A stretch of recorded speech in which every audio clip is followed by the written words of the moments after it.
Perumdam Tirta Ardia Rinjani Lombok Tengah, atau lebih dikenal PDAM Lombok Tengah bekerja sama dengan Nusra Consulting melakukan survei kepuasan publik terhadap pelanggan dan masyarakat tahun 2024.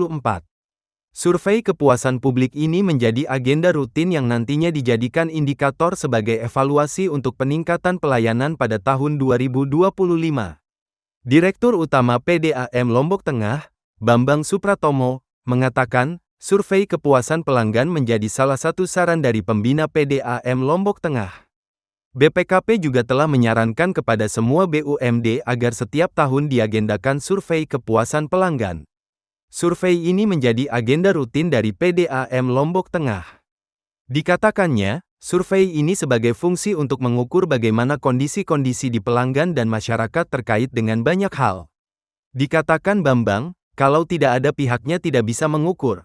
Keberadaan survei dapat mengetahui kondisi pelanggan karena dilakukan kajian secara ilmiah.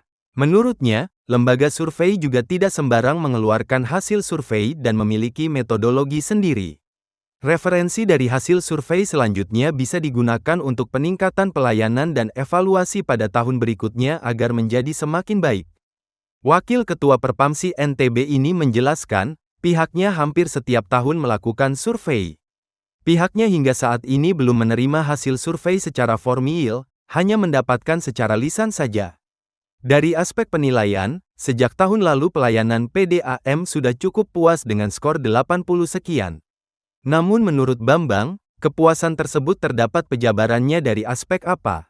Dari survei ini, secara prinsip pihaknya ingin mengetahui apa yang menjadi harapan masyarakat, keinginan, dan pelayanan yang akan ditingkatkan. Titik. Semua BUMD ini, yakni dari BPKP, agar tiap tahun itu agar diagendakan survei kepuasan pelanggan. Agenda rutin sebenarnya ini. Yang kedua, kalau saya dengan survei itulah kita bisa mengukur, ya, terkait dengan bagaimana kondisi-kondisi di masyarakat, khususnya di pelanggan terkait dengan banyak hal. Bagaimana aspek pelayanan apa sih yang perlu ditingkatkan ke depan di tahun 2025 ini.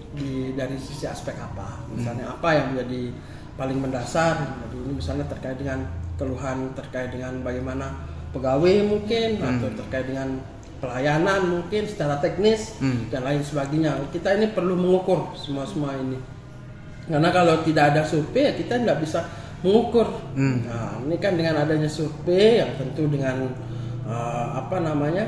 kajian yang secara ilmiah, kan lembaga survei juga kan tidak sembarang juga mengeluarkan hasil survei, punya metodologi tersendiri lah terkait survei itu, sehingga apa yang menjadi referensi dari hasil survei itu bisa kita pakai untuk peningkatan pelayanan, evaluasi di tahun berikutnya agar semakin baik. Sudah berapa lama dia berlangsung survei ini? Survei hampir tiap tahun kita lakukan survei, termasuk alhamdulillah tahun ini juga sudah kita lakukan survei. Cuman kalau hasil belum saya dapat secara formal, ini baru dapat secara lisan saja, nanti juga. Download Tribun X sekarang, menghadirkan lokal menjadi Indonesia.